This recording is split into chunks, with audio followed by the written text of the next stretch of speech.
What's happening, people? United Central here, back with another video, back with another podcast. In fact, I'm with a man them in the building, podcast 110, Straightjacket podcast.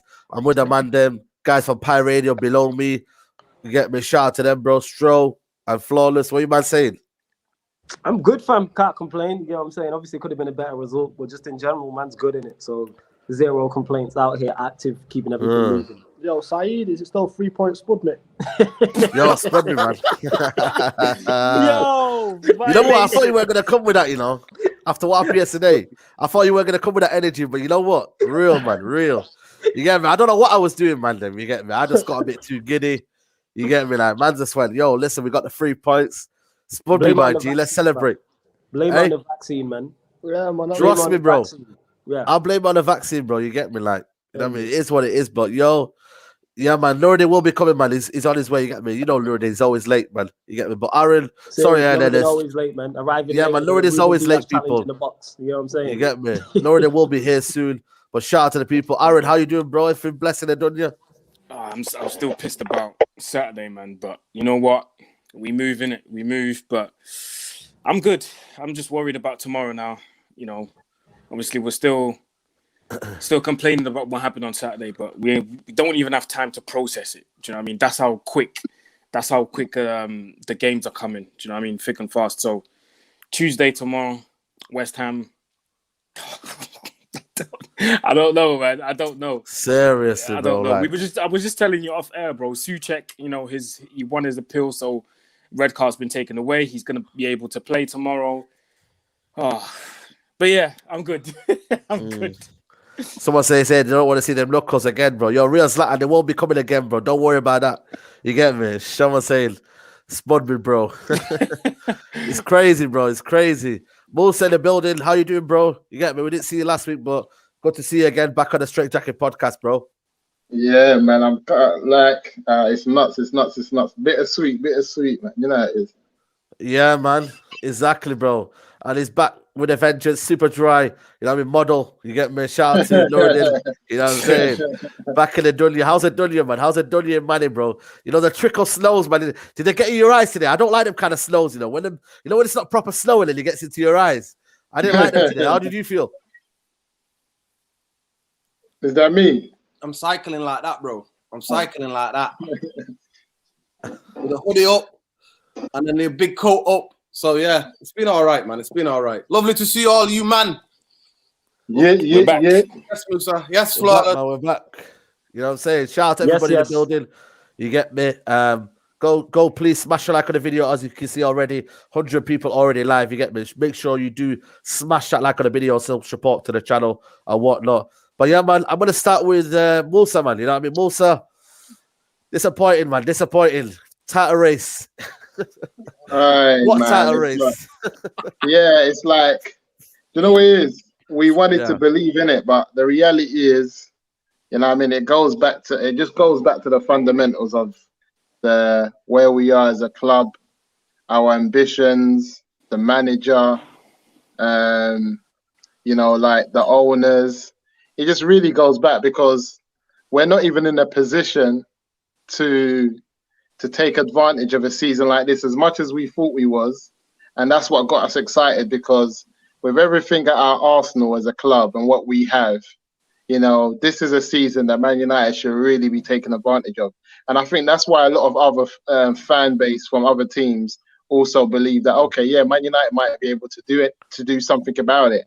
But us as a Man United fans who know the club, know the structure, know who we've got at the helm, we know that it's not really likely. But we wanted to believe, because it's been a long time, bro. It's been a long time since we heard something to be about. So I get it, but I blame myself for actually allowing myself to get sold. You know when you know something's too good to be true?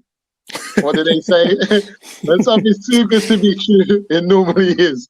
You know what I mean? You know when a man come and they try to sell you like an iPhone, for like a new iPhone, brand new, £200.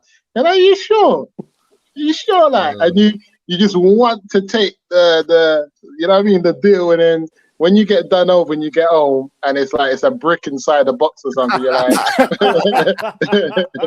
you're like, I knew it. You know Them little secret that's how I dealers feel. and that. Yeah, secret. That's how I felt. Actually, in football, it's darker than that. It's deeper than that. The hope that kills you. It's the hope. It's the hope that kills you, bro. Yeah, man. Yeah, because that's what happened to me that the other day against Everton. It was 3-2. I thought I got the new iPhone. When I got home and I opened it, it was 3-3, man. It was 3-3. You know what I'm saying? They scored, and I was like, and the thing about that game, just quickly, I knew we had to be up by 2 goals. I knew there was no way we were going to be, because the ease they scored those 2 goals in 3 minutes let me know that if we don't score at least 2 more, we're not winning this game. No way at all, because we go back to the centre defence in pair. And you know how I felt, Said. I messaged you straight away, man. That defence, I can't have it. I'm not having it. Man. I'm not having Maguire no more. Like, I'm not having no. You know what? Even excuses. I'm starting to get a bit worried from Maguire. I'm not having it. You know, finally. Maybe I'm. Now, Maguire. You know what it is? Yeah, I'll call it when it's unacceptable. I'll call it.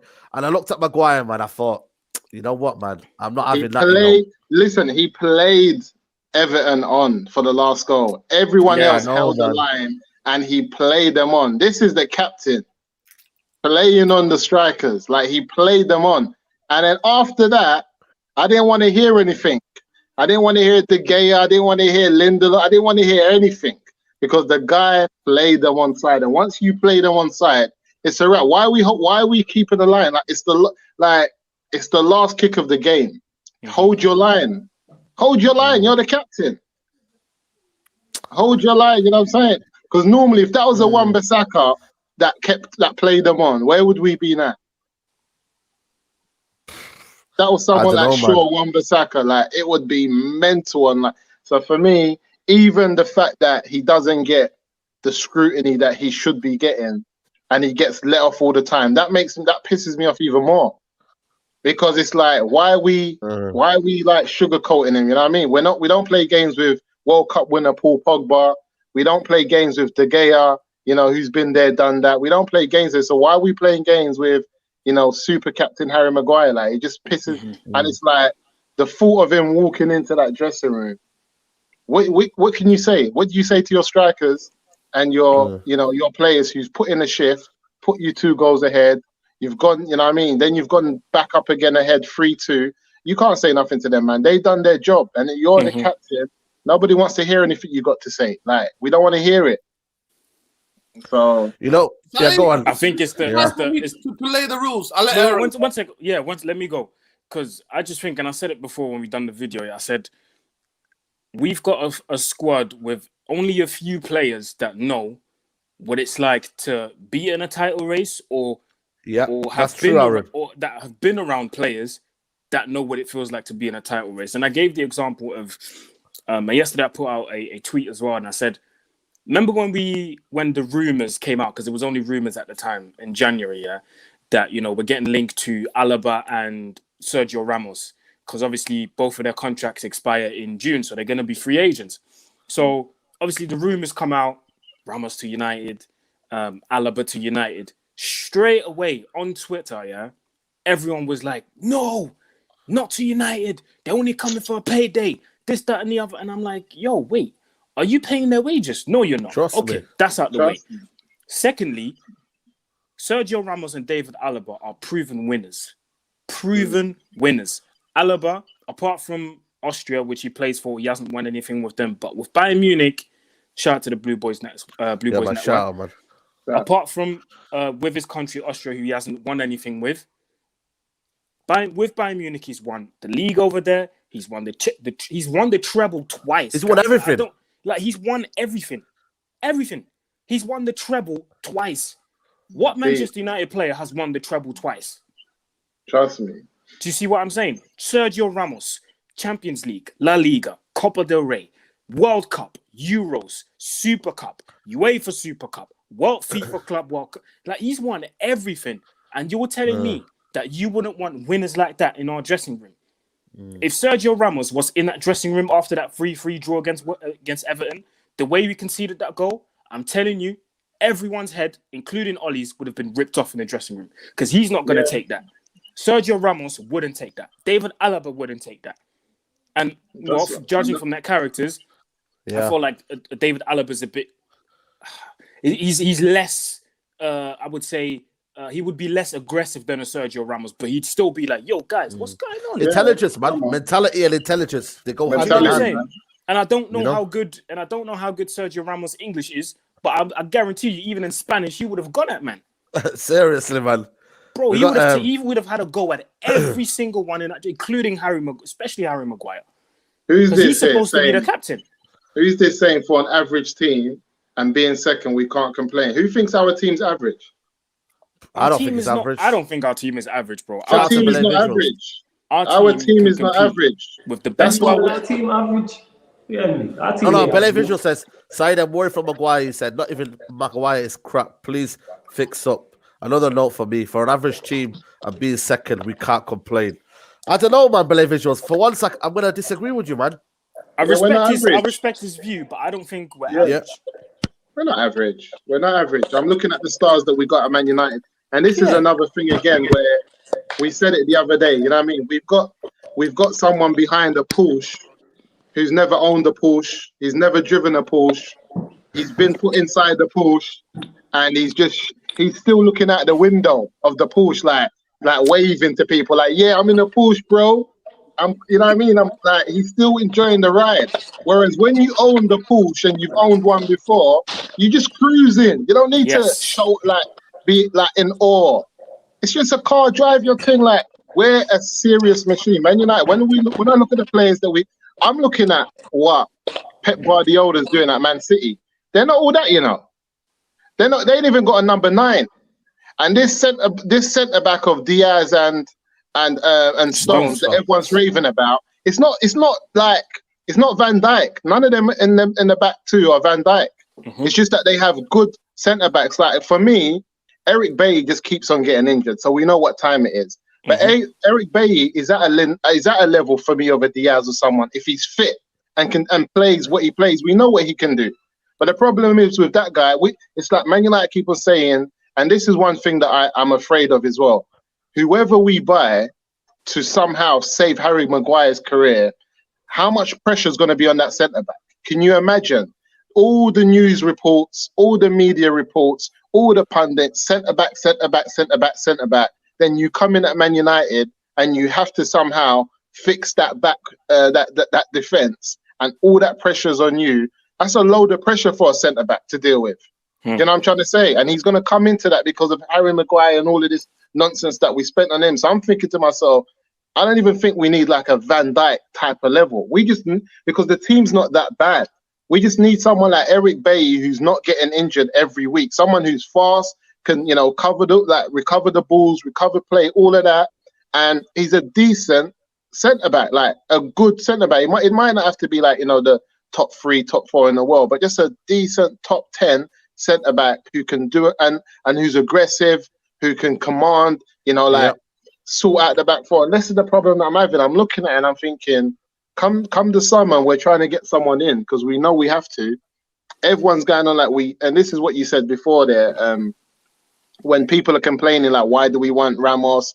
Why do we want Alba? They don't get it. I think Man United might need an OG who's been there, done it. Yes. Who just can come and do a thing for about 2 years, a year or 2 years. We don't have to.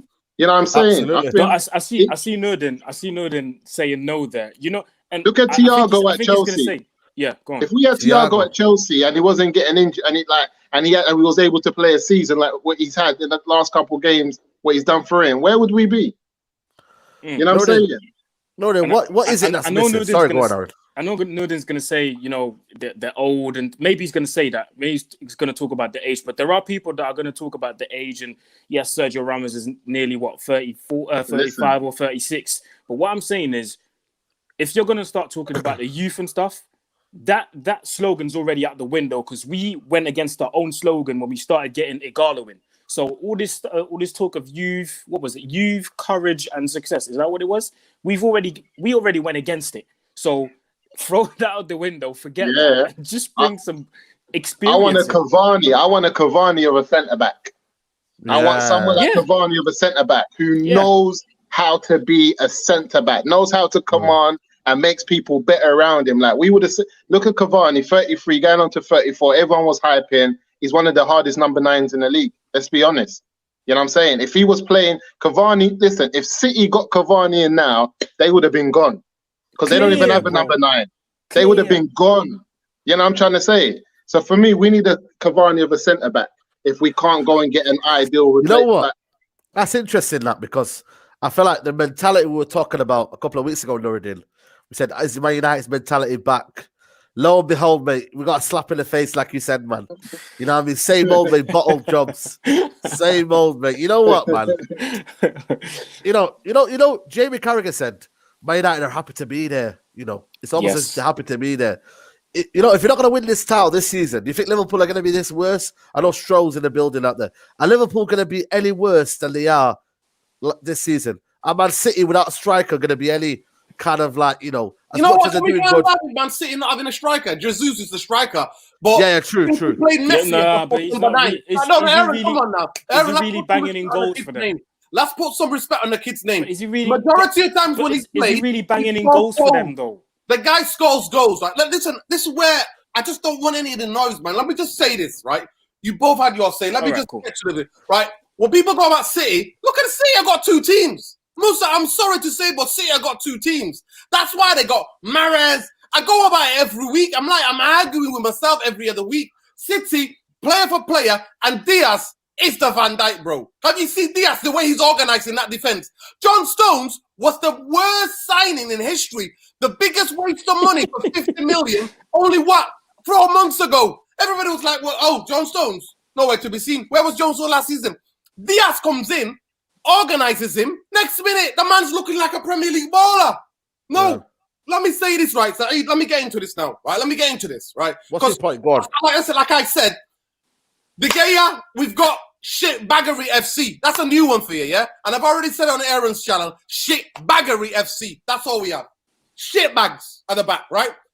Harry Maguire is nowhere a leader when his own dog takes him for a walk. He can't lead his own dog, right? I look after a little dog. Who you call the dog? Little dog, right? You know what I do with the dog? I get him on the thing and I hold it tight. The dog doesn't run away. The dog stays by my legs with my step. He walks with my step because I'm the master. He's the dog.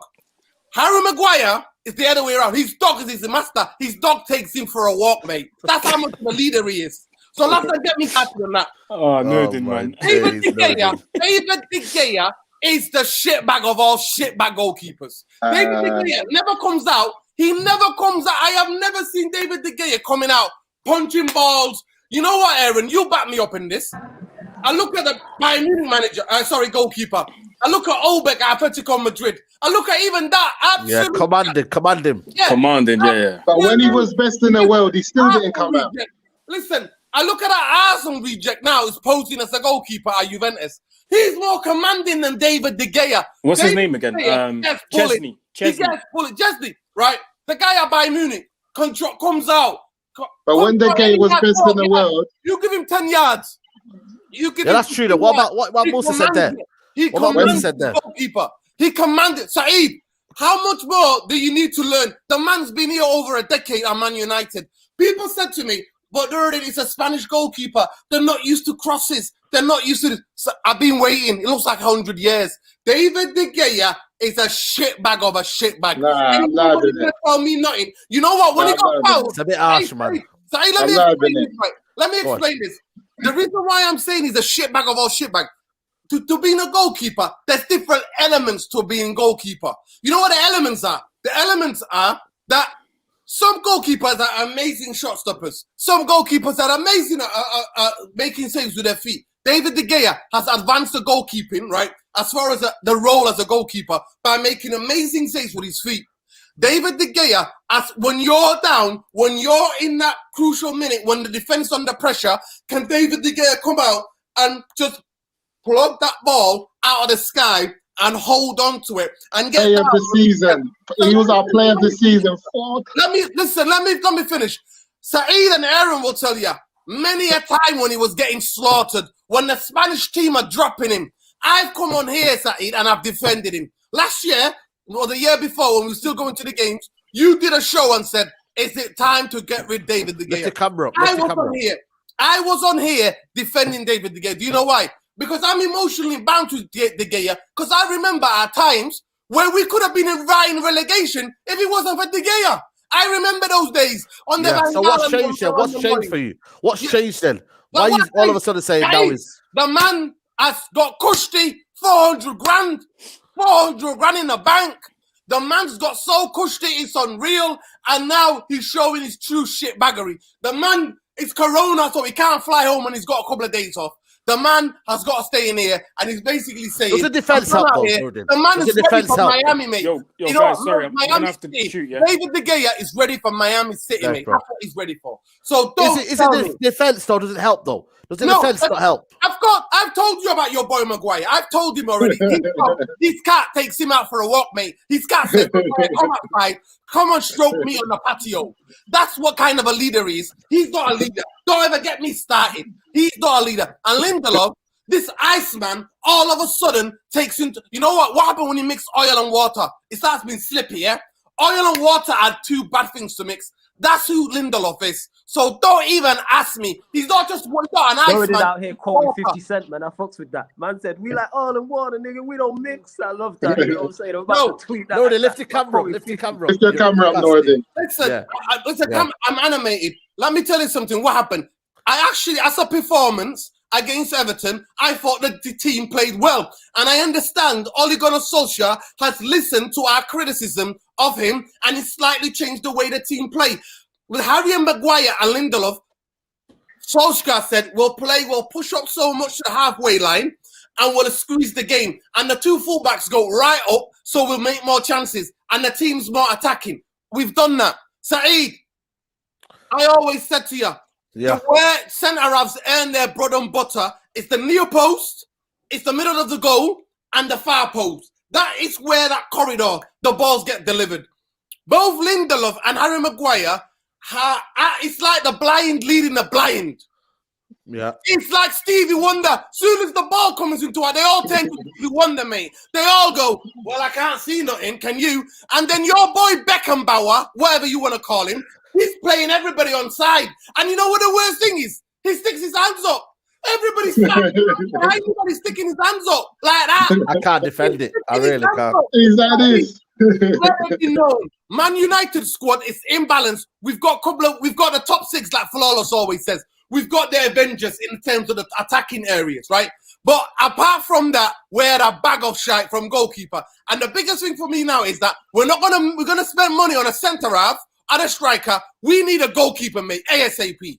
Because Henderson is going to take time to develop, to get used to putting another goalkeeper. He's got 120 grand. Romero was all right, though. Romero was all right. David De Gea gets bullied against Sheffield United. He doesn't even go to the referee. The referee, the guy pushed me. David De Gea is so nice. You know what he is? He is absolutely apple crumble pie, mate. Crumbles any sort of pressure. This is too harsh for the game, man. Apple crumble. His reputation don't deserve this, man. Listen, you know when nobody wants a Jens Lehmann. You know what? Jens Lehmann? You know what? When you get an apple crumble, you tap your spoon in there. It crumbles, doesn't it? It gets that soft in the middle. That's how David De Gea. I don't like apple crumble, by the way. I don't like it. I'm not a fan of it either in that. I ain't gonna lie. Yeah. I've watched him for 10 years. I know what I'm talking about, mate. I've supported him. I've been defending him on this channel. I've defended him when I hear people talking about him. No more, Saeed. I'm done. The shit baggery. I swear to God, when David De Gea walks off that pitch and Harry Maguire, Lindelof, I just want to check them for the brown stains on their shorts. I want to check the brown stains on their shorts. That's how shitbags they are, mate. Don't tell me nothing. Wow. But visual said, Nordy, one second. Sorry, also, 1 second in super chat. Nordy, you rated De Gea, now using them words the harsh. Everyone has their opinion, but that's total disrespect. I think for me, you're a bit harsh there, but Musa, go on. I'll let you come back on it. My thing is, United can win a league with De Gea in goal. I don't think we can't win a league with Maguire and Lindelof.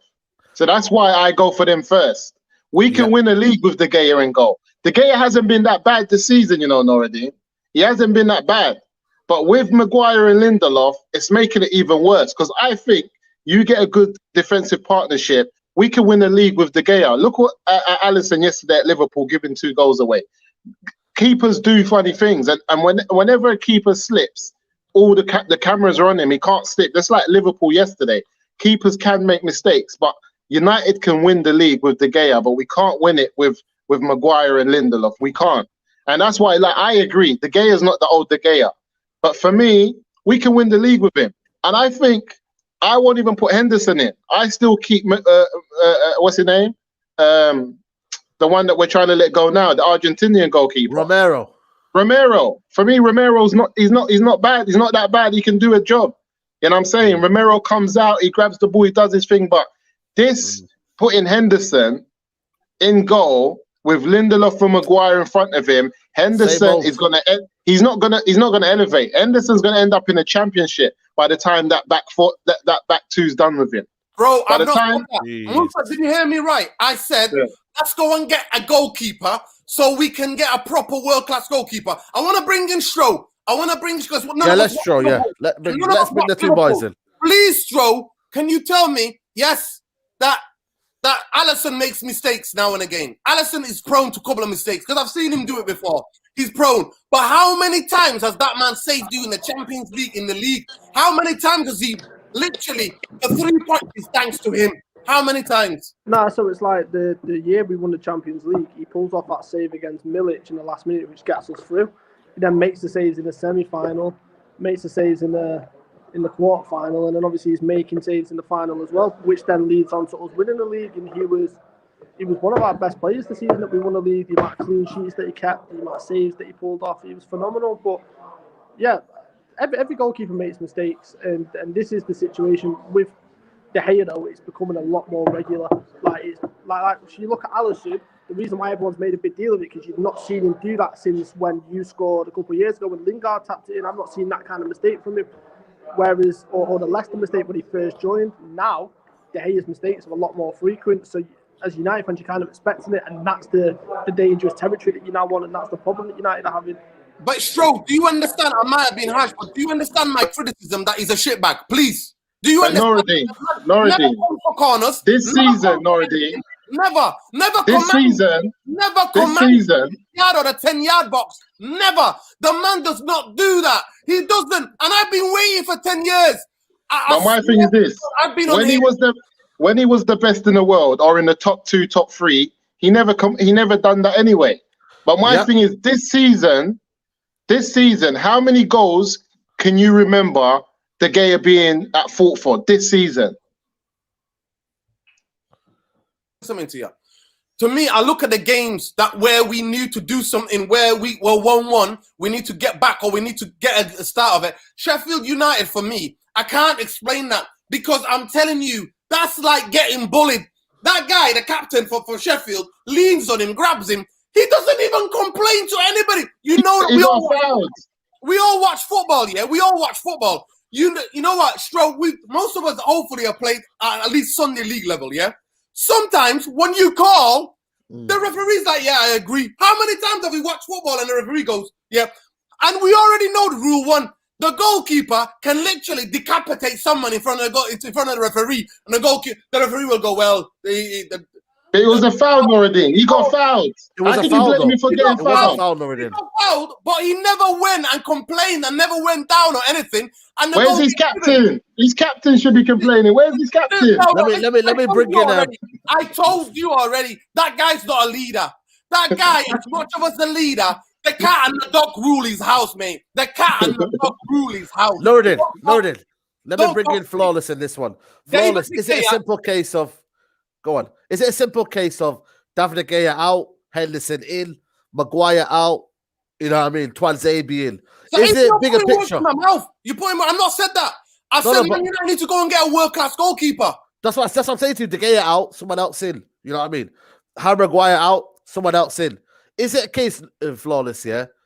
Is it a bigger picture out here that with defensively, we don't have a defensive coach? You know what I mean? Zonal marking. You know what I mean? The mentality of dropping back. You know, I see players trying to press from the front towards like 75 minutes. I was like, why don't you just relax? Let Everton come at you. I just feel like, is there a bigger picture than there than just thinking about David De Gea out, Maguire out? You know what I mean? Are we just so bad? Here's the thing. When they are playing badly, they need to be dropped when they're making mistakes. At the start of this season coming up, I didn't want De Gea in goal. I said this. I don't want him to be number one. I said I didn't care if it was Henderson. I didn't care if it was Romero. I didn't care if De Gea was sold or if De Gea was on the bench because he was poor last season. That being said, this season, he has been better. But recently, he started to make mistakes again. We've seen it against Sheffield United. Yes, you can argue if it's a foul, but be stronger. You get what I'm saying? He's not brave enough. So I get what Nuruddin's saying. If you're brave in them situations, then you're going to get the benefit of the doubt. You get what I'm saying? You'll get the benefit of the doubt on that. Yeah, man, I'm enjoying the debate. Definitely, it's healthy debate. Against Liverpool, not last season, I think it was the season before, there was a foul that Van Dijk made on him. And it was given as a foul, but it wasn't actually a foul because he wasn't brave. Goalkeepers need to be brave. If you're not brave as a goalkeeper, you're in the wrong position because you just have to come out and take everybody out. So in terms of his position, in terms of him making mistakes, he needs to be dropped now. He made a mistake against Sheffield United. He made a mistake against Henderson. Everton. You could argue two, but definitely made one for the first goal, which started. Henderson made one the other day. Remember, Henderson made one the other day when they scored. Henderson did, yeah. Henderson did, and then have we seen him since, Musa? We haven't seen. No, him but since. that was because it weren't a league game. But he made a mistake and scored. My thing is this: Man United we are the top goal scorers in the Premier League. We have a worse defense than Brighton. It's the defense. We can't be the top goal scorers, like you said, the Avengers. We can't be outscoring every team in the league and then having a defense like we're in the bottom half of the league and looking anywhere else. We need to get rid of Beckenbauer. Here's the thing is, I don't think we need to get rid of him. Again, it comes down to mistakes. When players there's no accountability. When players are making mistakes, they don't get dropped. That's the issue we have. Players don't get dropped when we're making mistakes. We've conceded the same amount of goals as Burnley. Burnley, listen, and that's with Harry Maguire, our captain in that defense. And that's why I asked the question, do you guys think we can win a league with De Gea in goal more than we can win a league with Maguire and Lindelof? Now, De Gea is not there. You know what, Musa? Let me answer that. I'll answer that clearly. You know what? I like to thank Flawless because Flawless reminds me of the debate we had before the season. And Flawless and that were like, you know what? He was, I think, maybe Aaron, maybe. And I was like, listen, we've got to give De Gea one more season. I give him one. And I'm in here defended him. This is not me just reacting because I've watched him. And then one of the things that I like to point out as well, big up, read this one out. Yeah, look at the teams not balanced like previous season. De Gea was player of the season when the forwards weren't performing. The season the forwards are performing, the back five aren't. You know what? That's a good point. And you know what? And you know what I would like to say as well? De Gea is part of the defense, bro. He's part of the defense. Yeah, because he commands the defense as well. Let me say something. Listen. Let me just say this, right? When I look at it, I look at Man United and everything, and I go down history. That's the only thing I've got to. I can go down in history, right? I can go down and I think, right, in any team, right, especially at Man United, the culture has always been you had one centre-half who attacks the ball. One centre-half who covers the space behind. So in Sunday League or when you're getting coached as a kid, I filled in now and again centre-half sometimes, right? I remember I was one of those kids who always listened to what the coaches were telling people, even if they weren't in my position. He would always say, one of you attack the ball, they're the way you drop back. So if he misses the ball or they get speed, then this cover's there. Now, let me give you the most successful centre-halves at Man United history. Bruce Pallister, Vidic, Ferdinand, right? Vidic, Ferdinand, Jaap Stam and Ronnie Johnson, right? What did they have in common? One was quick.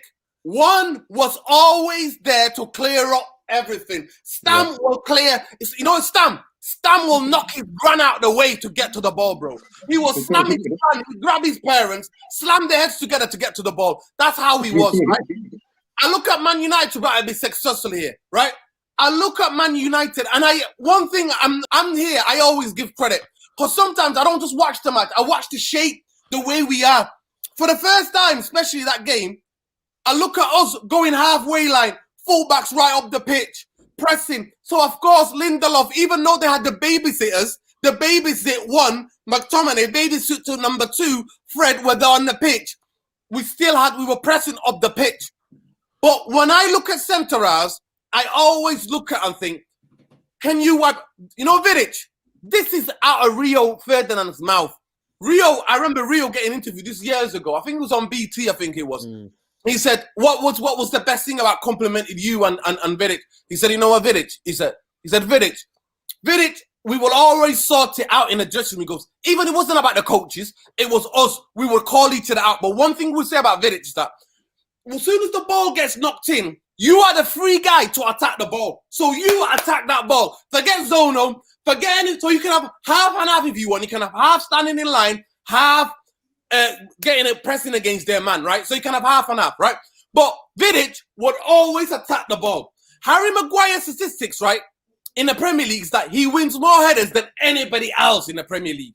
Saeed, I'm asking the question, why does Harry Maguire, knowing that he's so strong in the air, why is he doing Benny Hill comedy sketches where he's like that when it's people, right? Why don't he just think the ball is the most important thing? I'm going to attack that ball because it's in my box. That ball is like a hot potato. I don't want it anywhere in this vicinity. I'm going to clear that ball out of this game. I can't defend him, man. What do you want me to do? I can't defend him. He doesn't. And that's why we're not going to win. I said it for the 100,000 times I'll say it. Without partnership, without football structure, without ownership, Man United ain't winning any of the big two trophies anytime soon. I need to calm down because my blood pressure is getting there. You can already see. I'm getting like, oh man. I mean, glasses are ready. You know what, though? You know what, yeah? These are the same guys. Relax, man. Musa, these are the same guys that Ollie bought, though. So do you say then the bigger picture is, do you trust Ollie with another 200 million to spend on defenders then? I don't trust Ollie. He bought Maguire. No, I mean, it's not us. No, I don't trust Ollie. My thing is this. This guy got nicked on holiday in Greece doing whatever he done. He kept him as captain. He's had so many opportunities to just bring him out the firing line. Bring him out. Use the excuses. Bring him out. He's not bringing him out the firing line. He's keeping him in the firing line. It's long. And for me, everyone can get it except for Harry Maguire. Everybody can get it. And I don't understand. And I keep on saying my point, and this is my point. I believe we can win a league with David De Gea. Because David De Gea has never been commanding, he's never come out, he's never done all of those things, but he was still one of the best goalkeepers in the world. And as for this season... Musa, can I say something? But he's not pulling out the saves that he used to make back in the day. He's not pulling out. Pulling them out. He pulled them out last season. He pulled them out last season. He pulled them out, man. He's pulling them out, Noureddin. He's pulled them out. The only thing that I would say with him, he's made more mistakes. Yes, I'll agree. But David De Gea has pulled out the saves. He's always been pulling out saves. But my point is this: unless we just call it a day with Harry Maguire and start again, I'm thinking right now we might have to put McSauce back there, put McTominay there, because he played there under Jose. He played there under Jose, and it weren't that bad. And he's got some pace and some ability. Because can McTominay be any worse than Harry Maguire? He headers the ball. He's got the pace. Can he, Noureddin? I think Musa might have missed that game. Can you tell him about West Ham? West Ham away under Jose. When McTominay was centre, can you tell him? Yeah. It's horrendous. But what we do with Maguire, Noureddin? What we do with Maguire? What are we going to do with him? We need to check, because for me, I sell Maguire and I keep Lindelof. I sell Maguire and keep Lindelof. You know what it is with Maguire? Yes, he's been making mistakes. Yes, he's been error prone, but he is in the worst possible predicament having Lindelof next to him. And the reason why I say that, even if Lindelof was better, Lindelof's profile is about a partnership there. They don't match up. Add in the fact that Lindelof is the most passive defender we have. If you look at goals we concede, go back and look at any goal we concede. Whether it's Maguire's fault or not, he's always on the scene. That's one thing I'll give him. Like, Maguire, to me, doesn't hide. If you go back and look at still shots of when we're conceding goals, he's always there. Where is Lindelof? There's a lot of the time, we conceding goals. Lindelof does this. He'll position him, and I didn't realize this until JV was telling me this. He'll position himself in places where he can't get blamed. Look at the goal we conceded against Liverpool. One sec. The Liverpool goal we conceded in the FA Cup, Salah's first one. Lindelof moves away from Salah. So it looks like Shaw's fault. I said that. Go and look at that. Like, I'm being deadly serious. I swear. But the Lindelof. Go on. The Lindelof I remember with Bailly, and even the last game, that even against Everton. For me, Lindelof against just like Maguire with a fast player. Lindelof weren't that bad with Bailly. He's much better. Yeah, he's going to be better. You know why? Because Bailly is a better foil for Lindelof, the same way Bailly is a better foil for Maguire because of the pass. Yeah, so the question I asked... Or do I believe Lindelof is good enough anyway? No, I actually believe with a better goalkeeper and a better centre half next to him, I think Maguire You know why I keep Lindelof? Because Lindelof can be a backup. Lindelof can come off the bench. He can be a good squad player. Maguire, he's definitely a good squad player. Yeah, he can be a good squad player. The problem we have with Maguire, he will not be a squad player for Man United. He's gonna start. Maguire won't. That's why I want to get rid of him, because Oli won't make him into a squad player as he could make Lindelof into one. Like, I will go and get 2 new centre backs, and I'll keep Lindelof as a squad player. But Maguire. I get what you're saying with that in terms of because you just don't rate him, you don't want him there. But I think Maguire needs someone next to him who's his level or better and who complements him. I agree with you. I think he'd be good in it. Maguire, the mistake he made against Everton was flawless. But he wasn't. I agree with you 100%. I've seen him when he plays with Bailly. The man looks like he's cruising. He's cruising. He looks 20 times down, bro. He's more confident. He's more because Bailly attacks the ball. Because Bailly. Norden, can I ask you a question though? Why does Norden not? He's our Diaz. He's our Diaz. Listen, I agree with you. I see Lindelof for Sweden, and Lindelof looks like a proper centre half at Sweden. Does he not play in the back three? Defender at Sweden. Yeah. Of course he does. The problem with Maguire, he's our Diaz. He's our Van Dijk. I've never wanted He shouldn't have to have someone next to him. Musa, the words are there, bro. What I said about that man. I said 80 million is a daylight bank robbery, mate. Man United robbed, mate. Blatant, mate. Man United got bent over, mate. They got bent over. Man United bought the Vaseline. They bought the Vaseline themselves. They come prepared, mate. There's photos. There's photos in Leicester's boardroom, wallpapered everywhere. Harry and a couple of guys, Ed Woodward and Matt Judge carrying couple of bags, mate. Carrying the bags. Let's draw answer. Saeed was carrying the bag because he's Mr. Harry Beckenbauer better than No. Norden knows who I wanted before Maguire. Norden, tell the people, man. I said it this summer, summer. I wanted Koulibaly or Diaz, and nobody was like, everyone said Koulibaly's too old. I bet you right now, everyone would want Koulibaly right now. Yes or no? And they will say this too old. That's because he's next to Lindelof. Lindelof doesn't set the bar high. Here's the thing: is like I said, if you put Maguire, we also forget as well. Maguire's not only playing next to Lindelof and a dodgy goalkeeper. People acting like he was playing next to Luke Shaw. Now he was playing next to Luke Shaw, who's poor. He's in the worst possible position. You know what's mad though? Luke Shaw, also a poor Lindelof, and also a goalkeeper that was. You know what's mad though? Lindelof. Let's not forget that. That's four. But you know what's mad though? A poor left back, a poor centre back, and a poor goalkeeper. But what's mad is this. What's mad is this. Lindelof was waiting for Van Dijk. Lindelof was waiting for the Diaz's of this world. He was waiting for Maguire to be that man. So why is Lindelof the one that was waiting for a serious centre back to come in? The one getting blamed. I agree with Musa. I agree with Musa there. Yeah, Lindelof never said he was the man. Lindelof was saying, look, I hear that. I'm good. I can do a job. I can be a squad player. I'm decent. I'm waiting for you lot to buy the real deal. Okay, let's go and spend 80 million on the real deal. He comes in, now the real deal needs the real deal. But you know who was he's not the real deal. You know what I heard? Man United spent 80 million. I started laughing. My man, I was on the bike. And I just, I was on the track. Yes, I am. On my phone. And I laughed my head off. I was thinking, Man United spent. I'm like, what are these scouts watching? But you know the funny Can I ask you a question, Loredin? You know the funny thing? Man United didn't want to pay, but guess who wanted him as well? He was a Jose Mourinho, was the guy that was like, get me Harry Maguire.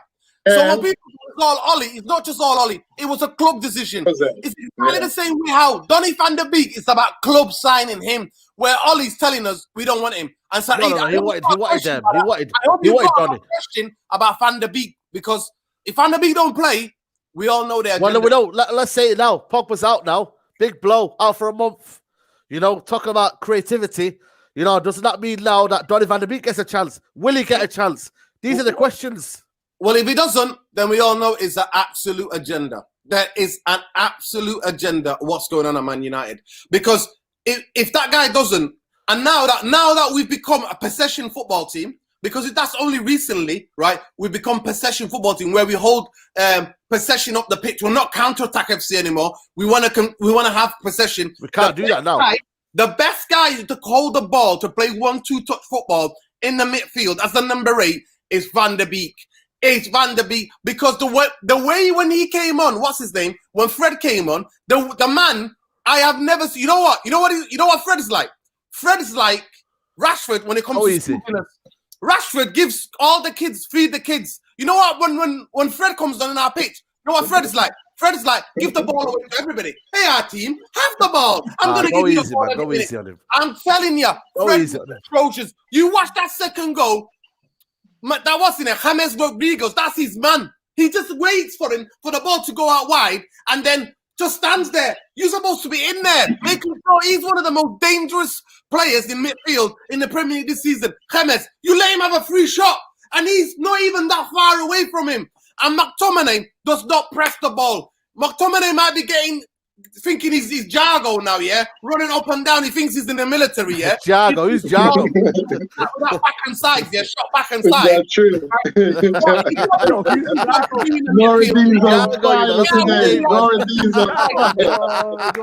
Let me read the super chats. Let me read a couple of super chats. Growing Simba says, our Captain Maguire has never won a trophy. Our hero Bruno has never played a Champions League knockout game before. Standards are low in his club. Michael Delroy, he says, hold on. Yeah, Michael Delroy goes, now the real deal needs the real deal. Musa, that's a line, bro. Yeah, man. He was never the real deal, though. Maguire was Maguire. You can watch him and see, all right, your obvious deficiency is lack of pace. So what do? Put Luke Shaw next to him, who's not the quickest, and put Lindelof next to him, who's not the quickest. That makes no type of sense. This is why Lampard got when we bought him, Silva, who wasn't the quickest, then had Chilwell, who wasn't the quickest, then they wanted Tarkowski, I think, Tarkowski from there. But my thing is, when we bought Maguire and he had that good season, England, all of that stuff, the hysteria from the fan wasn't like, right, we shouldn't have, like, there weren't no pressure. Like, a lot of people supported that signing. You know what I'm saying? A lot of people really did believe Harry Maguire was the real deal. Like, a lot of people believe it. Because when he came in, people forget about 80 million. Is Harry Maguire a 50 million pound player? Around break it up a bit. Yeah. Maguire work. Musa, you break it up a bit. Come in and out. Musa, I never bought the hype. That's why I was warning people. I was like, don't get all glitzy. Don't get mesmerized by this waistcoat of bloody the England manager and this England spirit and all that. And this like 4 of them lining up like they're all basketball players. They're trying to get to header. I said to them, don't fall for the hype. Do not fall for the hype.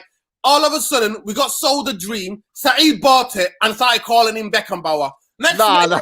You know what? Listen. We had a few talks, man. Ollie then, you know what? Saeed, it's your fault. You know what Ollie believed? You know Ollie believed you and said, right, Harry, you get a captaincy as well. Get out there. The fans are saying you're Beckenbauer. Get out there, son. Show them that. He is the biggest lump of lad I've ever seen in my life. The lump. He's a lump. He's an absolute lump. He couldn't leave. Because my thing is this. God, look at City. He couldn't do an order and a takeaway. I think. What do you do as a captain? City City has bought. My thing is, look, City's bought Liverpool, Stones, men like who's the other guy they bought? Then they bought Diaz. They bought a load of centre backs when they've made mistakes. We have to accept it. We've made a mistake.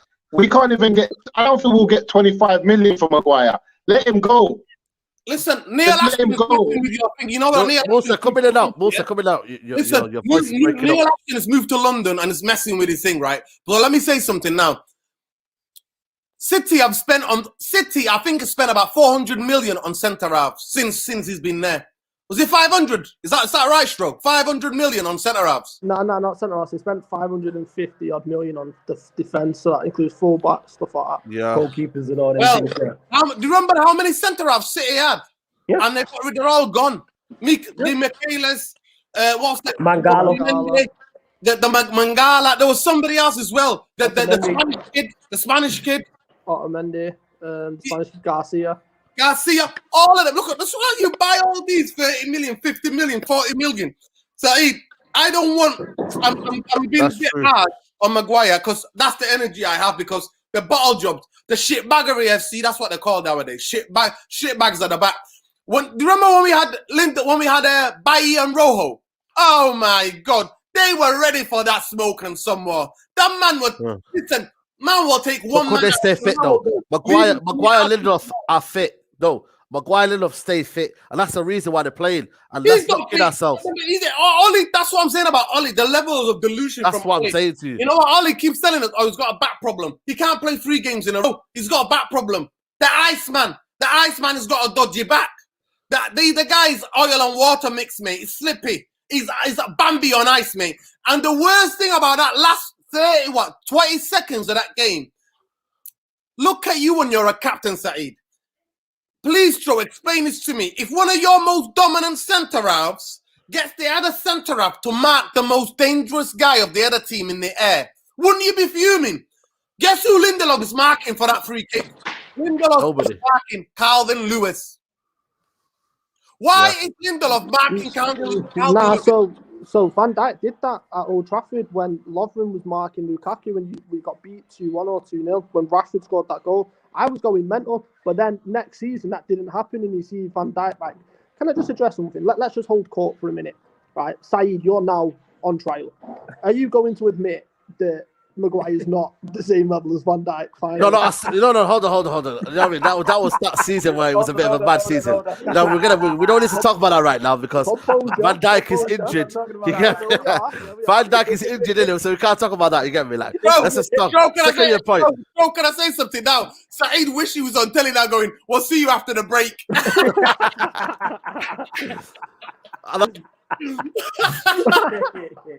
Saeed's like, you know what? I'll see you guys in a minute. Saeed's gone missing, mate. Hey, whoa. Nah, man. Man said on try, Go on, Stro. So, as I was saying, can we finally admit that Maguire is not on Van Dijk's level? I don't need you to come. I don't need a long essay. I just need a simple yes. Hold on. Sorry, yes, hold on. I admit it. Go on. On the Straightjacket podcast, go on. Right, go on. What's your point then? Nah, but here's the thing I wanted to make with this whole situation is with the defenders. So if you look at Liverpool as a prime example, right? When we had Mignolet, Karius, the defense never had any confidence in anything. So there's going to be times where you're going to concede shots, you're going to concede chances, and that's when you need your keeper to step up.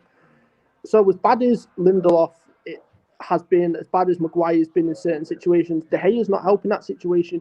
And it's the back five, I think Luke Shaw steps up since Tellers has got there. Wan-Bissaka's gone through a bit of an iffy patch, but he started to come through it, and he's the Wan-Bissaka that I remember at Crystal Palace. You just need to revamp those back three specifically. You need another keeper and you need another 2 centre-backs. Otherwise, look at this season. City have only just hit a stride where they're now going to go and win the league. It was there for the taking. That's why I was so critical when he came away to Anfield. That 1 point, you turn that into 3 points. You're not in this situation, and it's not that the gap's not that far. And that's just. Bro, I asked the question on Twitter. Are Man United serious for putting a proper title challenge this season? Do we need to go and buy a centre half and a proper CDM? Are we going to go and get a right winger in this January where everybody is willing to sell for cheap prices? Can Man United... Listen, we have 3 bankers from Bristol University and we've got owners who are asked about American football. American football to me is... Well, they've won now. They've won. Running into each other. They've won now. I don't understand that game. I don't want that game. They won. They've won now, and it's Musa. You know what I mean? Looking at the, I sent a tweet out today. The Glazers. What did I say today? Let me share it to you. I wonder if the Glazers have ambition for Man United to reach the top. Oh wait, they never did. You know what I mean? Is it a case now of they're happy now where we are. You know, we're getting the money in. You know, in second place. Listen, you know, Champions League football. They've won, man. They've won. Listen, I was sitting back here the other day thinking to myself, when we went into this season, a lot of us, as good as we done last season, a lot of us were still not happy with the centre-back pairing of Maguire and Lindelof. Starting this season, we weren't happy. A lot of us weren't happy with that. The question that I want to ask you lot, I'm starting to believe that Ollie rates Lindelof and Maguire on the basis of his interviews. Oh, 1,000%. I'm starting to believe that Ollie's not panicked. Yeah, so the panic that we have, Ollie doesn't have. So I say to myself, Paul, if you're the Man United manager and you rate our centre-back pairing, but we've outscored everyone, but we have a worse defensive record than Arsenal, we're on the same level as teams like Burnley and Brighton. You know, we have a worse defensive record than the top 10. As a manager, don't you say, right, we've outscored everyone.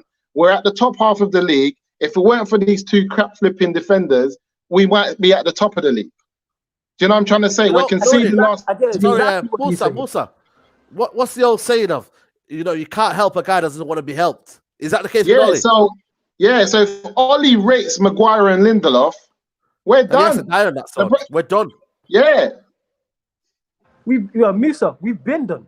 Yeah, Norridon's on mute. But yeah, we've been done. Like, this is not a surprise. He's the only person who watches Lindelof and Maguire play. Ollie's the only person, even people who are Ollie in, I've not spoken to one person who rates that partnership. He seems to be the only person in Manchester on the planet that rates Lindelof and Maguire. And he's going to die on his sword, mate. I said it. Why can't he see that those two are not a fit for each other? I don't get it. How you watch this season after season and you're there and see it is so frustrating. So this is one of the reasons why I'm so highly critical of him, is because how can you see that? It doesn't take a genius to figure that out. This partnership is not working.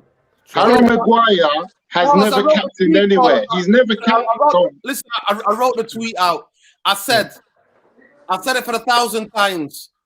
That partnership, it doesn't. You know, if a Martian came tomorrow, landed in and watched the game, he will look and go, you know what? I don't know nothing about football. I don't know nothing about you earthlings, but I know those two are donkeys together. I know that. You know what I said? I said these words. I said, that partnership, if it consists with it, because I've heard Ollie, you know, in interviews, I watch all interviews, not just after the match, before the match. I'm talking about where he sits down with Sky, where the BT, and they give him, and it's more of a half an hour or 20 minutes interview, yeah? They do it with all managers. They do it with Klopp, they do it with Guardiola. Yeah.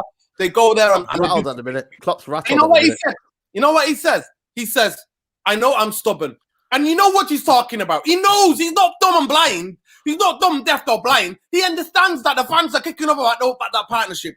And I said, this will lead to his downfall. That partnership, the ship will sink because, look, 4 semi-finals. 4 semi-finals. 7 in his career. 4 semi-finals. Those two centre halves, the easiest. I will not mind if Man United are playing halfway line football where they're like even with Liverpool that's decimated, playing Fabinho and Henderson right up the pitch and squeezing the other team. I won't mind if Man United were doing that all the time in those 4 semi-finals. I won't mind. So if Mans are getting beat on the halfway line and they're both not quick, I understand that. I say it again and again. There is a corridor in football. It's the front post. That's that in front of the goalkeeper where the penalty area is. Just there. And the far post. That corridor is where centre halves earn their bread. They earn their money there and then. Every time any team puts the balls, I won't mind if a guy is outside the area, takes McTominay and puts it top corner. Because sometimes you just got to applaud and go, you know what, that's a wonderful goal.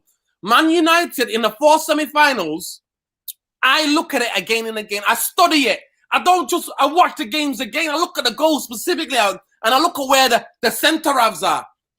And I look at it. All 4 semi-finals the ball is in that corridor. Lindelof and Maguire are absolutely away with the flipping furries. They're away somewhere else. They're never there, mate. They do everything they could do to clear the ball. They do everything else but that one job they've got. That's why Man United are not going to be successful. And I say again when it comes to the Glazers, at the end of the day, I'll say it again like a broken record. Fish always rots from the head, right? Stroh is the expert in the NFL. He's the guy who watches NFL. He knows about it. But Man United, we're not going to get anywhere. Ole Gunnar Solskjaer is an experienced manager. He's an experienced guy who's learning on a job. There isn't any structure for him there to be successful. A lot of the things, at the end of the day, it's a mad season. We're still second place. But I said it to you guys already. 2 more results, we're back in 5th or 6th, mate. And Liverpool are back a second. So do not get carried away with anything. At the end of the day, like Musa always said, that's what I love about Musa. Musa always says, it's easier to bully the little man, meaning Ollie, than to go after Woodward and the Glazers. And I always said it. This fan base... they all got to go, man. They all got to go, man. They all got to go, I reckon. None of them are good enough. None of them are good enough. The only thing good enough, the board not enough, he was the manager. Do you imagine if we had proper owners, if we had a proper sporting directors, if we had recruiting, do you think Ole Gunnar Solskjaer would have come in for 4 months and they would have said, Ole, there you go, thank you so much, you've been the technical director of the youth. That's what they would have said to you. But listen to this, and people always say, go on. People always saying that there's no managers available. Chelsea have got my man in, they've conceded 1 goal in 4 games. Yeah. If you want to win a league, you need to sort out your defense. Pep Guardiola got it. Man City are no longer the team that covers the most distance, that does the most running. They were before, but Pep's realized if we do all the running, and we're getting tired out, and we're not having a good balance with defense, we can't win the league. Pep's gonna adapt it. And also, Musa, you know what? He's done that as well. He knows he can't go with that 100 miles an hour football in the Champions League. You know what happens to you in the Champions League? Teams will win that ball and pick you up and destroy you. So that's why, for the first time in his managerial career, Pep Guardiola has adapted his team. But Norridin, is Ollie learning though? Is Ollie learning? Why did he have Rashford and them players over there? No, I know he's not good enough. He's not good enough. We know Norridin. Yes, we concede goals, but why was Rashford and attacking the ball? And why was he not sitting deep and just, putting it down towards the touchline? Why were we attacking? You know what I mean? Listen to me. You would have said the same, Saeed. You can't be a hypocrite now. If we were not attacking, you would have said, get the 4th goal. Because we all know Man United dodgy defense. And Bruno... we didn't look like we were going to score, though. We didn't look like we were going to Bruno score. and Rashford, you know what they're thinking? We need that extra insurance goal. That's what I was thinking. So how many times are we going to say this, though, man? Why is this, though? Listen, in my head, Flawless, if you're Bruno, if you're Rashford, if you're Greenwood, you're thinking we need to score 1 more goal because those donkeys will concede 1 more. That's how you think. When we played on Sunday League. McTominay and Fred sitting deep as well. Listen, Don't excuse them. We always just think, you know what, guys? We've got to win this game by more goals. So then, as a team, we might be able to sit back. But no. At the end of the day, Rashford was wasteful. He could have scored the 4th, but he was wasteful. He's shooting it with his left foot. But apart from that, was there anything in the game? We were almost just like, happy to be there. You know what I mean? Like, as in, go in the game. Fred and McTominay sat deep. Then he brought Antoine Xavier. Norridin, come on. The guy's been through racial abuse here. It's lambs to the slaughter, Norridin. What was Ollie doing bringing Antoine Xavier, whose head is not in the game? Norridin, if you've been through racial abuse, is your head going to be in the game? No, sometimes it goes 2 ways, though. Sometimes it goes 2 ways. Game. Everything I know about Tuan Xabi is a young guy, he's 23 years old, but he's quite strong. Mentally, he's a strong guy. You don't get to be captain Man United at every level, right? And not be a strong... Racial abuse is different, though, Norridin. No, I understand that. That's a lot of pressure. Listen, I am telling you, Ole Gunnar Solskjaer, every word is, I spoke to Tuan Xabi. I've offered him all sorts of help. And you know what he said? I'm fine. But my thing is this. The thing is, you get racial abuse. With Flawless gets racial abuse. I know. Racial abuse. My thing is this: racial abuse by the opposite side is one thing. From your own fans is another thing. And I think that's the pressure there. It's from your own fan base. Come on, Musa. To be fair, some of these. Listen, let's be honest. Some he of these gave the foul away as well. Listen, they gave the foul away for the goal. Like the kid in Ireland who was racially abusing Ian Wright. He doesn't even understand. He's 12 years old. They understand what racism, but they just want to have the limelight. Some of these guys are just trolling, and the more gas we give, that's why I've decided I'm not going to tweet about them anymore. I will never do the screenshots anymore because we're giving them more fuel. Because more like, how do I dominate the news cycle? How do I get my name out there? Even though everybody knows it's me that racially abusing. They're just doing it now to troll. They're not doing it to be racist. To me, can I just say another thing before I forget? Bruno Fernandes, after the game, he came out and said it's unacceptable. It is not acceptable. He came out straight after the interview and said we cannot be 2-0 up and then draw a game. Then he said we cannot go 3-2 up and then draw a game. He said we have to defend better. And you have to think about it. This is the same Bruno Fernandes when Bailly done the last minute clearance, the whole squad ran over to him and celebrated it. They know that Bailly is better than Maguire. The squad know it. The strikers know. Yeah. They know. The team knows. Ollie, look, we're doing our job up here. Why do you keep on making us handicapped in the back? They know it. Musa, but listen, Harry Maguire's the club captain. Why don't he go and say to Ollie, Bailly, I play much better with Bailly and to Nzabi even, right? Than playing with this guy. Me and this guy don't complement each other. Because he's not a real captain. He's never captain Leicester. He's never captain. He's not a real captain. Yeah, Liverpool signed Van Dijk, they win the league. Man City signed Ruben Diaz. City are going to win the league. We expect Maguire to win us the league. True. I can't. True. That's the fact. Flawless. Any last words before you set up for Pie Radio? I mean, what's the aim now to the end of the season, man? What is it, man? Because it looks like the title race is done now. Can Man United win the FA Cup? I don't think we can, man. Honestly. We're going to the semis. We're good at going to the semis. We'll get a semi on. You know what? We'll get a semi on, and that's it. And then with the individual players we always have a chance. Go on. Yeah, go on, Flawless. We can hear you. I was saying, with the individual players we always have a chance in the FA Cup competition. So we have a shot. Get me? Can we with this manager? Probably not. You know what I'm saying in that, but it is what it is. And all the issues we spoke about all fall back onto the manager. And this is why I'm highly critical of you. Use your resources to the fullest, even if you don't have the best resources. We know he doesn't have the best resources. We know this. Flawless. Use them to the fullest. If you don't have a back two, play a back three. The guy don't even make subs, Flawless. Flawless, he's not even been making subs. The guy's not even making subs. I can't defend that. It's shocking. The thing is, Musa, that's not even a shock to us. We've been saying this for the longest. We've sat and watched this guy not make subs. He might as well be on watch-alongs with us because he has You know the funniest thing? My guy was making when we had 5 substitutions. My guy was making more substitutions when we had 5 substitutions than when we have 3. He makes more substitutions when we have 5 players we can substitute. And that's what he'll does. Ollie, honestly, I can't defend that. That's indefensible. I cannot defend that. Everyone's bringing on players. Listen to me. I don't want to give Ollie credit. He's trying to change the style of football that we play. Where a lot of you man have been screaming out. Because a lot of you man are saying, we're just a counter-attack FC. Now the fullbacks are up. Now that we're making more chances. The best manager has a balance, Nordin. The best manager has a balance.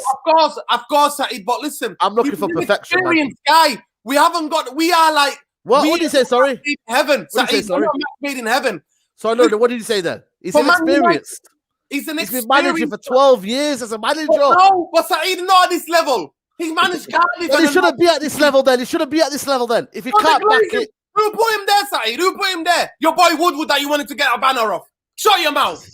Your boy Woodward put him there. Stop telling me that. Your boy Woodward that you wanted to get that. I Sancho. I only said that if you get Sancho. What you want, player? Stop it, Saeed. Listen. I say this and again. I say, Ollie, listen, Flawless. I'll agree with Flawless. We need a genius of a manager. And I also want to come back to Thomas Tuchel. Thomas Tuchel, Musa. It's boring, man. It's boring, man. It's Louis van Gaal, man. Listen, I find that football boring. It's boring for me. Listen to me. What is the first thing he did? He said, my centre-halves are not good enough. They're a bit not that pacey. I'm going to play 5 at the back. When he got 3 guys babysitting each other, it's an easier game. And he got they got loads of wing backs, and then he's got the wing backs to go and attack, and then he's got the 2 midfielders sitting on top there. So they're in the system, but it's still early days, right? But Chelsea, I've said it for the longest though. We suit a back three. Chelsea squad. I've said this for the longest. We suit a back three with the players we have. We suit a back three. I agree. You know what I'm saying? But I agree. Sticks to this 4-2-3-1 when it I doesn't agree. fit. Because And with a back three, you don't need a quality DM because you have an extra defender there. That's the whole point of playing a back three. Yeah. Then you can play two strikers up top. That's how Chelsea play it. And you know what the thing about it? Flawless. The wing backs then push the full backs backwards. And then Chelsea will have more what? They have more possession. The more control of the game. Let me respond to this. Yes, when I say resources, I'm not just talking about the centre-backs. I'm talking about the whole team. I've said this before, and I say this again on this live stream. Every team that has won the league has deficiencies. Look at Liverpool's team last year that won the league. Look at their midfield. Look at their midfield options. You're talking about their midfield options were Henderson, Wijnaldum, Keita, Fabinho's quality. That's it.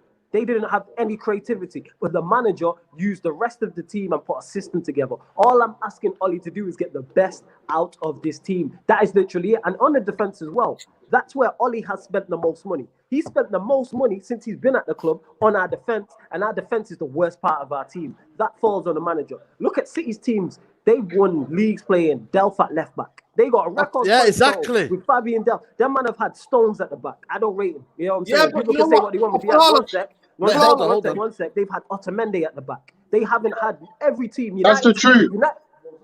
Flawless ain't lying. Because if you look at the game on the weekend, even look at the game on the weekend against City, if it wasn't for Alisson and his stupid mistakes, Liverpool was still doing their job with two midfielders in centre back. This is my point. And another thing as well is wait, 1 second. Just one point. System. Those clubs have a system. They have a system on the pitch. But one thing I want to ask, two things I want to add as well in regards to that. City are currently top of the league. Everybody's waxing lyrical about them. They have no striker. So we want to talk about the lack of resources. That's why I don't agree. I don't agree, bro. I don't agree. Jesus, but the man don't want to use him because he wants to play with a false nine. You know why he doesn't use Jesus? You know why he doesn't. Listen, when Pep Guardiola plays against the top 6 teams, he always wants to go with a false nine if Aguero's not. But Jesus scores 20 goals every time when he's on the pitch. Jesus is every 2 games a goal. That's his record. Every 2 games. Not this season. Not this season. He's not been playing. He's played. Fam. He hasn't stood up. He has played. He's played. Yo, I tell you. Listen, in the game where he's played. Let me say the numbers. I know the numbers. He's played 13 league games for them this season. And he scored. Everyone saw. And Martial has scored more goals in the league than him. Jesus in his entire Manchester City career has never scored more than 15 goals in a league season.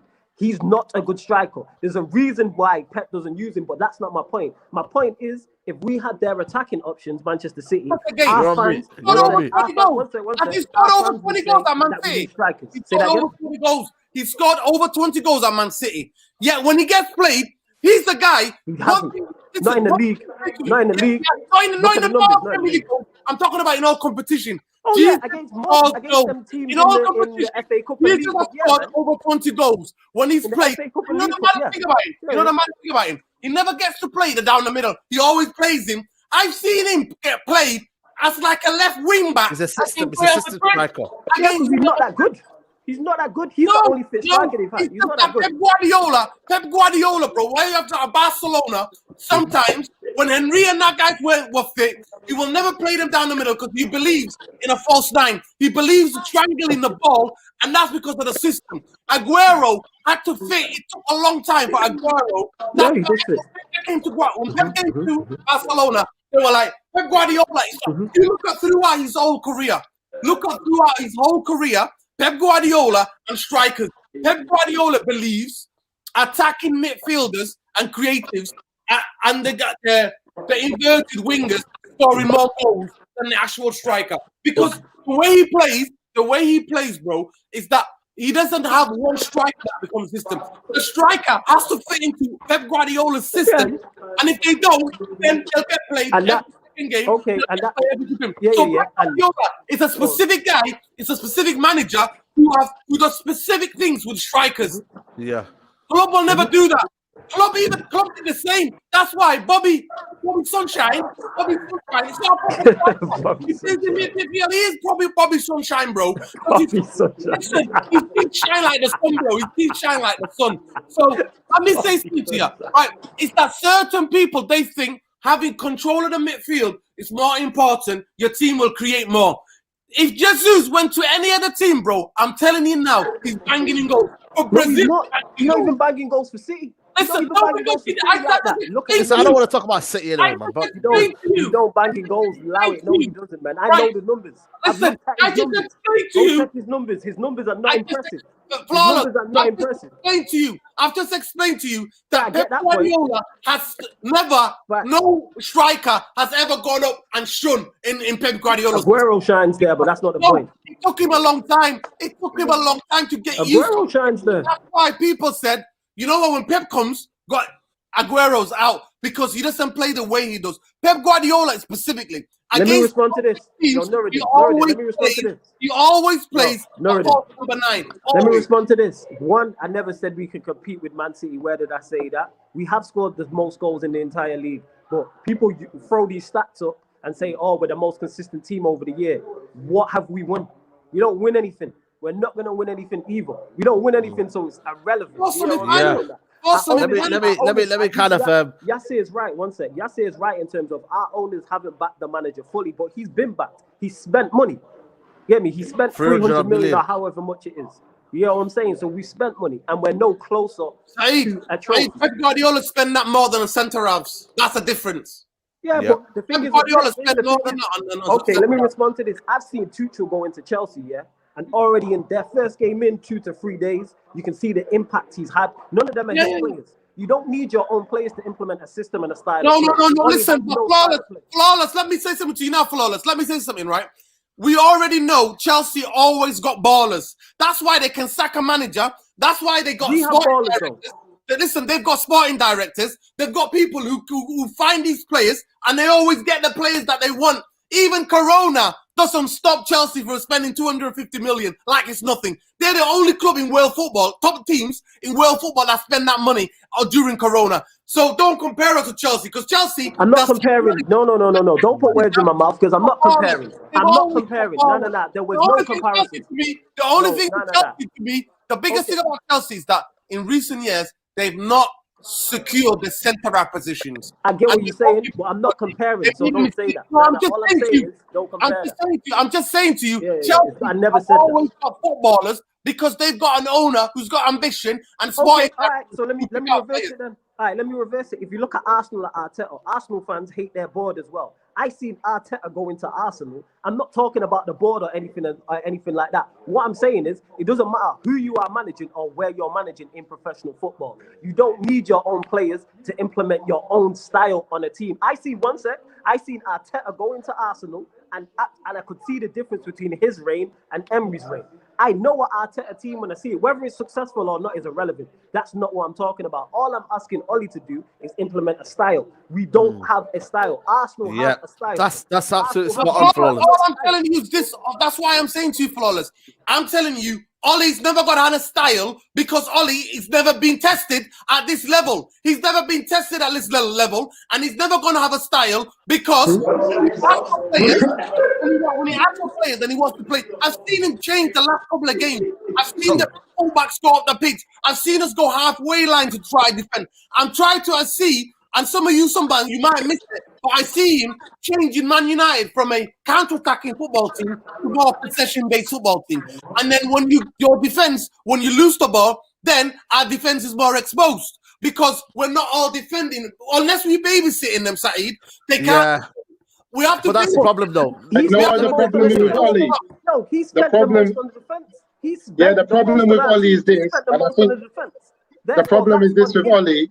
And I think you guys have said it already. I got a dip for 1 sec. He bought a right back, he bought a centre back, he bought a left back. 3 of the back 4 is on you. So if it's and a goalkeeper. Good, that's on the manager. And a goalkeeper. So 4 of the back 5 is you. That's on the manager. I'm sorry. That's nothing to do with structure. And the McFred as well. The McFred is on you. The McFred is on you. He didn't sign Fred. He bought back Henderson. Henderson belonged to us. He didn't buy it. Henderson has been but he bought him back. We could have sold him. Chelsea wanted him for 60 million. I got a dip anyway. Love to you, man. Yo. Norridin never Go changed. check out Let me say Pie this Radio, 7 o'clock. You lot getting misconstrued. Me and Norridin are boys, innit? Don't ever think it's anything Football, more. innit? Passion, We're man. just passionate. That's it. Come on. Yeah. Yo, listen, yo, Flawless, let the internet go crazy, man. Let it beef, man. I'm beefy, man. I'm coming around to yours right now, Rude Boy. I'm coming to the radio right now. Best thing I've seen you outside, Rude Boy. Big up, man. Catch you outside, boy. Don't let me see you slipping outside. Yo, you should slipping be outside, man. Listen, I'm saying this to you. Listen to the record crew. To everybody, all you associated, everybody, man, I'm coming to you. Hit them up, brother. Yo, love, yeah? Big up. Yo, big up, man. Check out Pie Radio, 7 o'clock, guys. Pie Radio. But You know what man, it just is? kind of, go on, Musa. Get your closing statements. Just to finish off with that is that, to be honest, as crap as Harry Maguire is for me, yeah, I think Norridin and Flawless touched on this. It's all about systems. Because if you see that your centre-backs are not fast, they can't cover, but you've got ballers in the middle of the park who can play, you've got a left-back and a right-back who can play on the halfway line and defend and attack, you just go to a back three. You just do it. And you create a system that works. You put a back three, so we then don't have to have two people in front of the set of the back three holding. So we don't have to have the babysitters. Then you get to play Pogba. You get to play Van der Beek. You get to play Bruno. You get to do this. But Oli doesn't know what he's doing. That's why someone like Tuchel comes in at United. He says, "Hold on, these two boys can't defend. We're going to a back three." And guess what, Shaw and Basaka, you're going forward. And Van der Beek, you're on. Do you know what I'm saying? And we start to do the possession base, we start playing. But this guy, and it all goes back to what Norridin says, if we had the director of football, he wouldn't be a manager. He wouldn't. He wouldn't exactly. be a manager. So it goes back again to the core. He would be there for 4 months to get a good fight for you, because what Jose did to us, Jose buried us. He would have brought us back to life, and then they would have scouted a proper manager and got him in with his own team. Yeah. And they would have. But who's there though? That's the problem. They would have given Oli a job at the club. But listen, that's what I'm saying to you. That's what I'm saying to you, boys.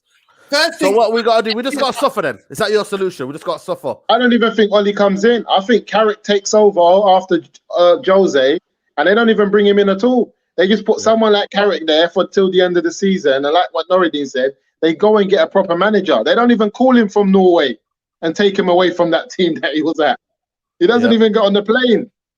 Listen, do we suffer then? No, do we suffer to? What is it? Just read out this.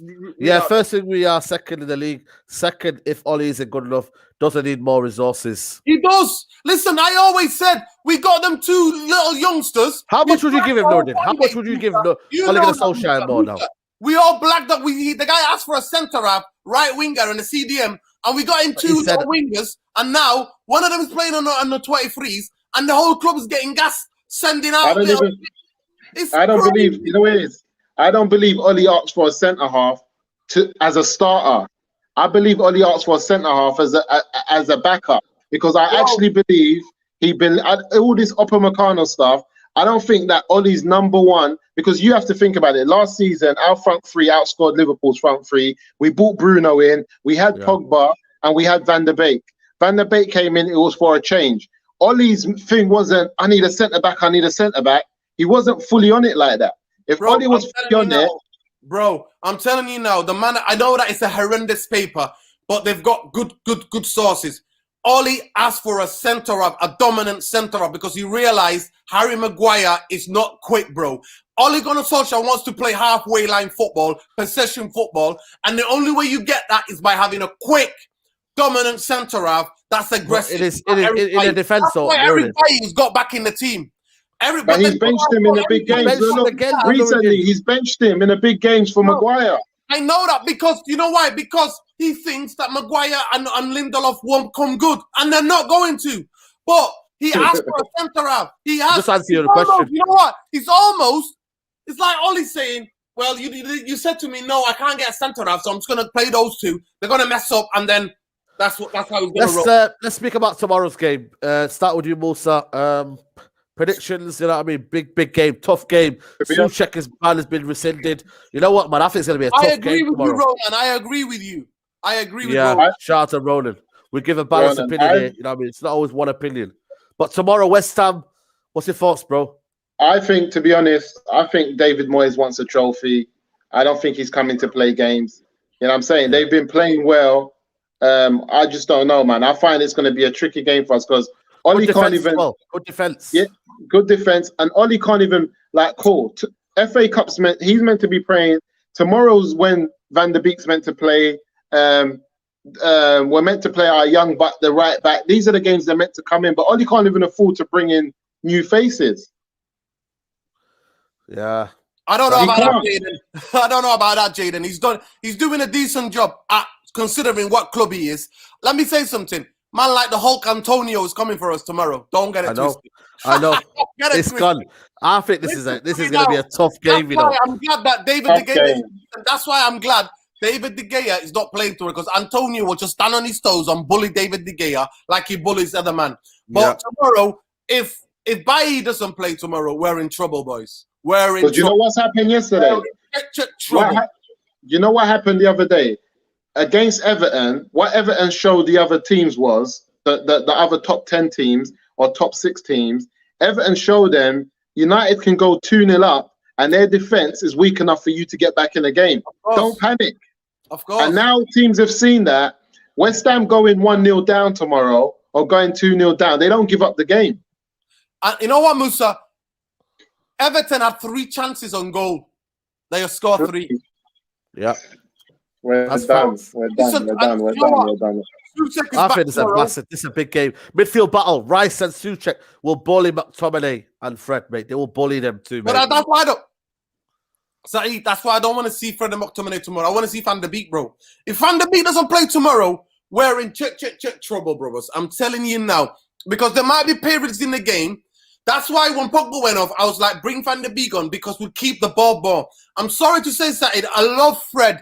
I love that he's got energy. I love that he gets about the ground. But my guy can't hold anything. The ball is like hot potato. My guy's too quick to get rid of the ball. He's too quick to lose the ball. Trying these passes. He doesn't create. Van der Beek will be a baller. Will keep us playing. I think it'll be Matic tomorrow. Something like Matic might play tomorrow. Maybe McTominay, Matic. All I'm saying is this. My thing is this. Everybody said we thought Pogba was leaving. That's why we bought Van der Beek in. Cool. If that was true and that's what they believe, now Pogba's not playing, Van der Beek should start. But if he was Pogba's replacement... Musa is not going to. Because like I said, Van der Beek is a club signing. Like Maguire's a club signing. And I'm telling you now, Maguire can't be dropped. Musa, I know this hurts you because he's cost 80 million. And that's why Oli had to go, well, I can never drop him. That's why I've got to give him the armband. Oli's not stupid. He knows Maguire's not a leader. He knows that. He knows he can't lead anything, bro. He can't lead you on a little walk down the garden path. He's dog dust that for him, bro. I'm telling you, that's why that guy, when he said he's a leader, I'm like, what? And you know what? And David Moyes will come out for a vengeance, guys. He will come out for a vengeance, David Moyes. He might not be allowed to play against us. Apparently, no, he can't play. Surely he can't play. He can't play against us. There's a rule. Man. What's your prediction? What's your scoreline? Guys, my battery's going to die out on you guys. I'm on 1%. Yeah, man. Give us a quick prediction. My battery's on 1%. It's going to die out on you guys. I don't even know where the charger is. Look, give me a quick prediction before you go then. Tomorrow, I'm hoping for a 2-1, and that's just hoping. That's wishful thinking. I don't know what's going on tomorrow. It could be penalty shootouts, mate. It could be, Hope FC, Noureddin. What's your prediction, man? I know you don't like giving predictions, but I don't know, man. I'm going to get another 2-1, man. You know what I mean? Saeed, you still have a chance in Europa League, and we'll see you in the final. Yeah, Arsenal. Yeah, right. Mate. You got to give Saeed. Saeed, I'm not seeing you for ages, bro. Where have you been hiding, man? Where are Arsenal? Oh, I forget. They were nowhere near the top half, are they? Where are they? Well, the season's done for them, I think. Season's done. Yeah, right. Is that why he talked about the Europa League? Yeah. Noureddin, what do you think? What do you think, Noureddin? The only bit of sunshine is the Europa League, yeah? Is that how it is? Oh my God. What are you thinking, bro? Like I said, this team is unpredictable FC, mate. We are shitbaggery FC. And you know what? I don't say that lightly. I don't call, you know me, I don't call people for no reason. But one thing you know about me, I always call it as I see it. When we get bullied at the back, we get bullied. Absolute bullied. If Antonio's on his game tomorrow, it's a wrap, mate. It's a wrap. We don't even need to go get to the semi. We don't even need to get a semi on to get to the semi, bro. We don't need to. We don't need to. Right. On that note, on that note, guys, we're gonna wrap up this podcast. Where's the likes, man? What's going on? Yo, shout out any yeah, man. Hopefully, AYN FIFA, man. AYN FIFA. Shout you out, man. Where's the 400 likes? How many people are watching, Saeed? Come on, man. You got nearly 500 people watching. We've had 500 people all right through it. So shout out to you guys. To get people hit the like button, man. What's wrong with you guys, man? Hit the like, man. Hit the like button, people. You nothing, man. Have you all listen? The only reason why you're not hitting the like button is you got no fingers. If you got no fingers, then don't hit the like button. I understand that. But if you got fingers, you can do it with your toes. Fingers, hands, and toes. Get that like button hit, lads. Let's go. Exactly. But guys, the dad jokes, of course. Come on, man. Yeah, skipper. Come on. Yeah, the skipper. Yeah. Shout out to everybody who's involved. Pi Radio right now. Go check out Pi Radio right now. They're live on piradio.com. Please go check them out, guys. Nuruddin, any final words to shout to the people? Or are you guys roadmen of Manchester? No roadmen for me. Yo, listen. Now we ain't got that type of smoke, man. I'm a retired. I was never a road man anyway. I was a football man on road. You used to see me on road, but definitely, hopefully, the channel will be coming. I'm just waiting to put the clips together. Tomorrow is coming for you. The clips are coming tomorrow. Right, they're ready. So fingers crossed. So we'll give them a date then. Yeah, you know what? Those guys who know and see me here, get to my Twitter. Get us a sub on there and I'll follow you back. That's what I do. I follow my subscribers back. I follow the majority of people who follow me back. Most who interact with me, I follow them all of them back. So see you there, guys. Shout out, man. Love. Yeah, the channel's coming, people.